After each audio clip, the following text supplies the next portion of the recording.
But it's neat. Like, it'll be fun because apparently Charles Barkley and Wayne Gretzky are like really good friends. You know what? Off screen, which is funny. Do you think there's like a friendship app for like formerly like giga famous people? They're just like kind of hella lonely, and they're just like, all right, Wayne, like, you want to get some wings? Like, I don't know. Oh, the dude, Wayne Gretzky, best.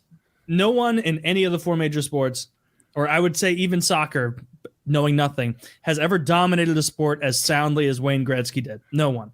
Maybe. And every time I don't know how good Wayne was. Wayne, I know he's good, but it's a common thing to say. But Wayne, the way you score points in hockey is 1 point for a goal, 1 point for an assist. Assist meaning that you pass it to the person and then they score. Okay. And Wayne Gretzky is so far ahead of everyone in point totals over career. He has the most goals by almost 100.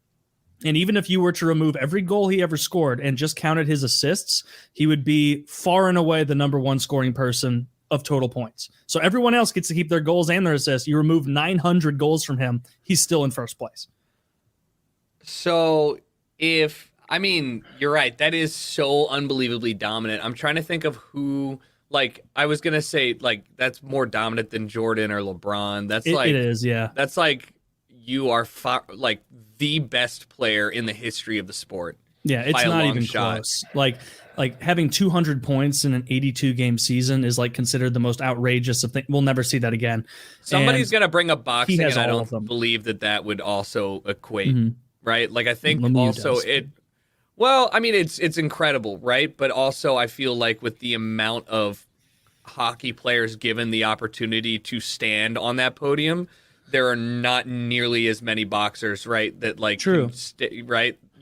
You could be incredible, but you're not. If you're fighting in the amateur leagues, I don't know. You're just not prolific, even if you're incredible. Yeah, but like it was funny, like seeing how they promote. Like, but I was saying, like, Wayne Gretzky, best player of all time. He has the charisma of a wet bag. Like so much of it, you can tell he's uncomfortable because they're like trying to pump his tires during the broadcast and like make him the guy where they're like, and Wayne did this and Wayne did that, and he's like so clearly uncomfortable with all the praise. He's like, yeah, you know, well, Charles was incredible in the NBA. Like, just trying. Do you think that he lacked charisma, or he intentionally didn't hit it back? No, I having watched enough interviews with him, he's just not that charismatic a guy. I watch F1, and there are a bunch of drivers there who just the opposite of hit it back. They intentionally do everything they can to be the driest, you don't want to talk to me anymore interview. That's a big alpha flex. That's like a stop interviewing me, and I love it for them because honestly, I feel like if you're at that point, like I would, it's like the Kanye West, just like, hey, how you doing? Mm-hmm. All right, I got nothing out of that. Maybe I don't ask him the next time. Yeah. And that's what these F1 drivers are doing. But I'm a new fan, and I want to meet these people. Oh. And, it's like, hey, how was the race? And they'll either give you the platitudes that don't mean much, or everything is so soft, and they won't even smile for a picture. Like, hey, picture. All right, can you smile for this one? Just like, it's like a rude level of disconnection. It's because they're European. Gretzky was nothing like that. Like, he was clearly out of place. Yeah. Didn't like they're trying to make him and like Charles Barkley. Well, Charles Barkley's obviously already tremendous at his job. He's hilarious, and they're trying to like get Wayne involved. Currently, they are. Yes, yeah. Like right now, like just last night, like during an intermission or something, they had Wayne shoot 5 pucks on Charles Barkley in like goalie gear, and he scored 4 out of 5, except the one that he didn't score actually went in. And like Wayne is such like I'm just about the sport and about that thing that he was like, Charles, you dropped that one in the net after it hit you. That's a goal. And everyone was like, no, that's a save for Charles. That's a save for Charles. Wow, Charles Barkley. And so like he like and like quickly like Wayne Gretzky's like, oh, this isn't about the game we're playing right now. It's about the broadcast. Yeah, it's probably better if he saves one.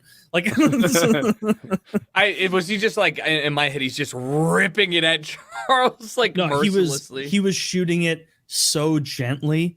But because he can pick exactly where on the net he wants to hit it, he can shoot it at 15 miles an hour in an area where Charles Barkley is too immobile to move. And so he just did that.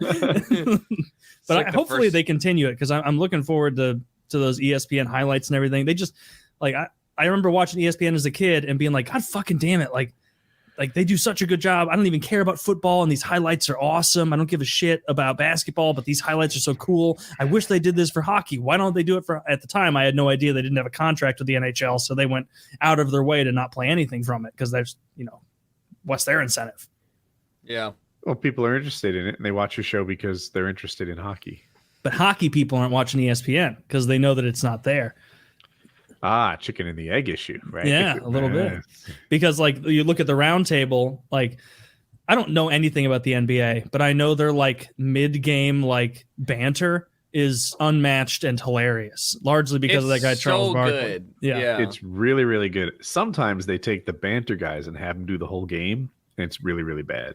Well, yeah, you know what's great? The NFL has started letting Peyton Manning and his brother Eli Manning do these literal like sidecasts where they'll be streaming their version of it. So it'll be almost like a Twitch stream where they're like they're in a Zoom call and they'll have random people come, not like celebrities like LeBron may jump in or like some coach or whatever, and it's just like a bunch of like two retired brothers just spilling just random industry like stories and just goofing off and it's like seeing that real side of people.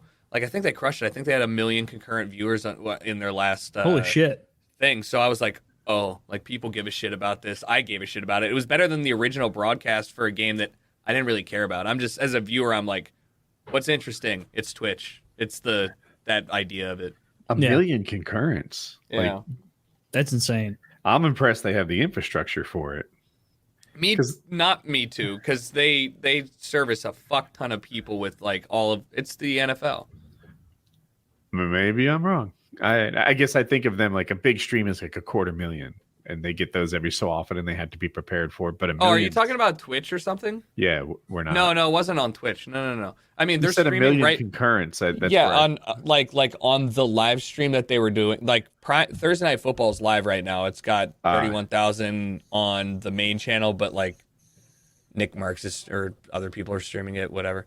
Either way, I wasn't talking about that. I was saying that when the Peyton Manning stream, the ESPN or whatever stream that the Fox, I don't know what like service they were doing it on, that stream got 1 million concurrent like viewers.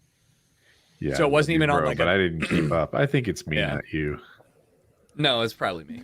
No, It is probably me. I'm pretty